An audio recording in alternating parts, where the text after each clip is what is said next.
yung Jomcar and Edsy, sa totoo lang ha, naisip ko ito na bawasan yung vlog sa kanila in a month. Parang twice a month na lang yung dalawa.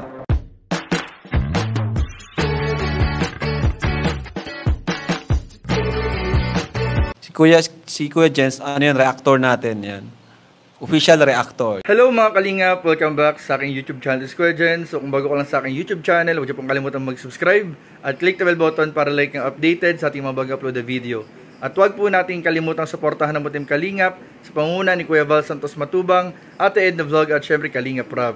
At pakisuportahan din po ang mga kasamahan sa Butim Kalingap. Nandyan po ang K-Boys, Kalingap Partner, Kalingap Reactor at lahat po ng charity vlogger sa buong Pilipinas sa tumutulong sa mga kababayan nating na lahat may hirap. Suportahan po nating lahat, guys. So ngayon mga Kalingap ay panonoodin po natin at bibigyan natin ng reaction video ang naging live kagabi ni Kalingap Rob, kung saan dito po ay pinaliwanag po ni Kalingap Rob yung nangyari noong nakaraang linggo, kung saan po hindi natuloy yung pagkaka-upload po sa inaabangan ng mga taga-supporter ng Tambalang EDSI na Part 80.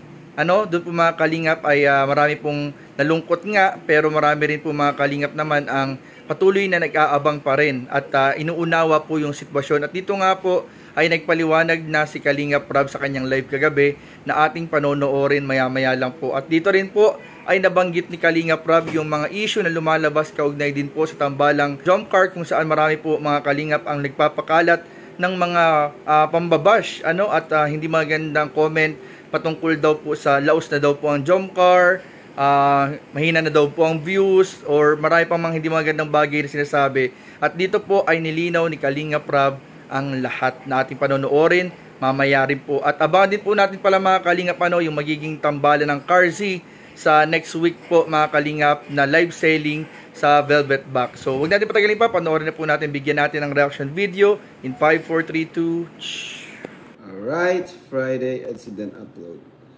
Bukas din po yan ang upload. Alam nyo naman po, di ba, kung bakit hindi tayo nakapag-vlog ng Friday. And sinabi ko rin naman po yan, na hindi ibig sabihin, porque schedule nila is 100% makakapag-shooting tayo or makakapag-vlog po tayo. No? May mga times na may emergency or may dapat akong unahin. Kagaya nung nakaraan, nagkataon Friday, check up ni Jack. So wala tayong magagawa. Wala tayong shooting ng wala tayong vlog ng EDSI. Sinabi ko naman yan sa inyo na hindi porke may schedule sila 100% talagang matutuloy yung vlog. No? Basta yung araw na yon, araw nila yon. No? Kung hindi natuloy, edi wala tayong magawa. Next week na ang sunod. No? And sa totoo lang, ang plano ko talaga is yung Jomcar and EDSI, sa totoo lang ha, naisip ko ito na bawasan yung vlog sa kanila in a month. Parang twice a month na lang yung dalawa. Pero since ang rami pa rin nag-aabang, inaano ko pa rin, di ba? Pinipilit ko pa rin maging once a week, no? Kaya naisip ko na twice a month na lang yung dalawa kasi nasa part 80 na po yung dalawa, yung EDSI and Jomcar. So, para naman hindi naman kayo maumay or magsawa, naisipan ko na twice a month. Pero yun na nga, ang dami pa rin talagang nag-aabang, kaya ginagawa namin ang makakaya namin kahit every week ma-vlog natin sila sa kanilang schedule. So, yun nga, in-explain ko na yan before, pero meron pa rin hindi nakakaintindi na hindi porke may schedule sila, 100% makakapag-vlog tayo. Kasi may mga times talaga na may mga emergency tayo, may appointment tayo, may travel tayo. Yan yung mga times na hindi matutuloy ang shoot. Kahit saan pa yan matapat, kahit sa Jomcar, no? Kahit sa Danjoy, My Chris, or ano man, kahit saan yan matapat, pag nagtapat doon na may lakad tayo, may appointment tayo, may emergency, di talaga matutuloy yan. So, yun. Marami kasing naghahanap, no? And yun, ayaw ko naman mag-upload lang basta-basta ng hindi naman talaga, di ba? Ayaw ko mag-upload ng basta-basta. Gusto ko, syempre, mag-enjoy pa rin naman kayo. Di ba? Syempre, channel rin naman natin yung maapektuhan. Ayaw ko rin silang i-upload sa second channel kasi EDSI po yan eh. 'Di ba? EDSI pang main channel talaga 'yan. No, kasi maraming supporters ang EDSI. Kaya tinanggal ko yung sa second channel. 'Di ba? Kasi yun nga. nagkaroon ng miscommunication kami ng editor. Salamat po sa mga nakaintindi, no? Hindi po kayo maumay sa EDSI kung may upload every week. O, yun na nga po, dahil sa napakaraming demand. Pinipilit po namin masunod talaga every week yung ano. Pero yun, hindi naman nga talaga 100% talagang schedule nila ay may vlog natin sila, di ba?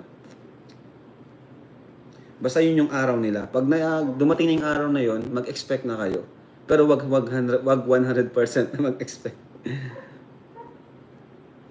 Marami kasi nagmamagaling sa may-ari ng channel. Ayun na nga po eh. Pero okay lang. Ano yan, di ako naiinis sa kanila, no? Yung mga talagang naghahanap or gigil na. Di man ako naiinis sa kanila. Sa totoo lang, natutuwa ako kasi mahal na mahal nila yung ating mga beneficiaries, no? Talagang hinahanap nila. Na-hook sila sa ating serye. Kaya, ano pa rin yun? Dapat pa rin pagpasalamatan. Sabi nga, doon tayo tumingin sa positive, wag sa negative. No? Kung may mga basher, wag na natin masyadong anuhin yan. Jomcar pa rin. Uy, malakas pa rin ng Jomcar, guys, ha? Wag nyong inaano ang Jomcar. Talagang, hindi na mawawala yan, guys. Solid na ang Jomcar. And wala na silang dapat patunayan. Humina man yan, wala na tayong, na yun, kumbaga, wala na silang dapat patunayan. Sabi ko nga, ang Jomcar ay na yan, masterpiece na yan ng Kalingap. Ano man ang mangyari, mahirap nang burahin yun. No? Mahirap na yun. So, walang dapat ipag-alala ang Jomcar. Siyempre, ganun talaga ang buhay. Hindi habang buhay, sikat tayo, hindi habang buhay, tayo, nasa taas. Ganun talaga. Pero ang mahalaga is yung na-achieve natin nung mga panahong iyon. Yun yung mahalaga. Yung paano tayo nagkaroon ng impact sa mga tao. Paano tayo minahal ng mga tao. May mga nababasa pa ako dahil sa Jomcar, nawala yung depression nila, hindi sila na ospital. Talagang marami po, kaya natutuwa din po ako, no? So, wag po kayo mag-worry mga mahal naming mga Jomcar supporters, no? Dahil ang Jomcar wala na pong dapat patunayan yan. So yun nga, may schedule po si Carla and Viancy, and isasama ko si Julian, Bus Wash Girl, para yan, malaking tulong din sa kanya yun, yung live selling. Isasama ko siya doon. Kasi, matik, may makukuha si Carla and Viancy. Kaya, gusto kong ma-share naman yung makukuha nila kay Bus Wash Girl na si Julian. Kaya sama ko po siya sa live selling.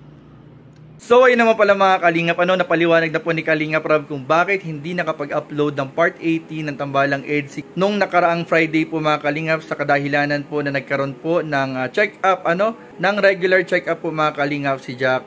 Dahil nga po, alam niyo naman po mga Kalingap, buntis, so napakahalaga po na nasa tamang araw ng pagpapacheck up po mga Kalingap. At yun po yung araw mismo na tumama po yung Friday, kung saan po inaasahan po na magkakaroon po dapat ng upload ng part 80 ng Tambalang EDSI.